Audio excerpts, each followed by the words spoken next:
अस्सलाम वालेकुम। रोज़ा किन चीज़ों की वजह से टूट जाता है और किन चीज़ों की वजह से नहीं, आज की इस वीडियो में आपको बताऊंगी।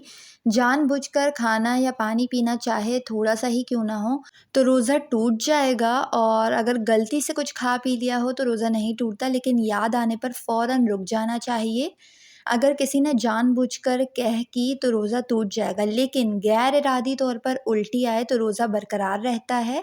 इरादन कोई चीज़ नाक या मुंह के ज़रिए पेट में पहुंचाने से रोज़ा टूट जाता है, जैसे कि नाक में दवा डालना या स्प्रे करना, इंजेक्शन जो ग़िज़ाइयत फ़राहम करे, ड्रिप लगवाना, इन सारी चीज़ों से भी रोज़ा टूट जाता है। ख़वातीन को अगर रोज़े के दौरान हैज़ आ जाए तो रोज़ा टूट जाएगा। सहरी का वक्त ख़त्म होने के बाद खा पी लिया या अफ्तार से पहले कुछ खा पी लिया तो रोज़ा फ़ासिद हो जाएगा, कफ़ारा लाज़मी है। ऐसी दवाएं जो नाक या कान में डालने से हलक के ज़रिए मैदे तक पहुंच जाएं तो रोज़ा टूट जाता है।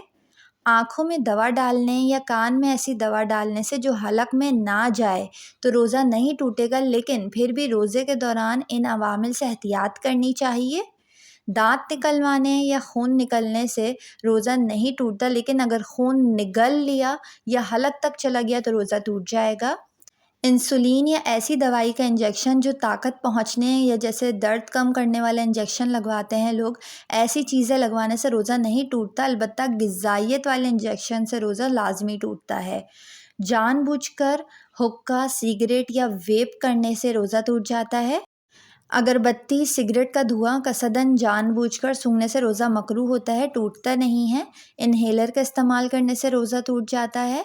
किसी पर बहुत ज़्यादा गुस्सा करना, झूठ बोलना, रोज़ा नहीं टूटता, लेकिन इसका अजर ज़रूर कम हो जाता है। लिपस्टिक लगाने से रोज़ा नहीं टूटता, लेकिन जब ख़वातीन को ये डर हो कि वो लिपस्टिक लगाने के बाद आहिस्ता आहिस्ता खा जाती हैं या फिर लिपस्टिक हलक में चली जाती है, तो ऐसी सूरत हाल पर लिपस्टिक ना लगाएं। रमज़ानों में खून का टेस्ट करवाना, वो भी रोज़े की हालत में, तो ऐसा करने से रोज़ा नहीं टूटता। बाल काटना, नाखून तराशना या फिर जिस्म पर तेल की मालिश करने से रोज़ा नहीं टूटता। वीडियो को लाइक, चैनल को ज़रूर सब्सक्राइब कर लें ताकि आने वाली वीडियोज़ भी आप तक टाइमली पहुँच जाएँ।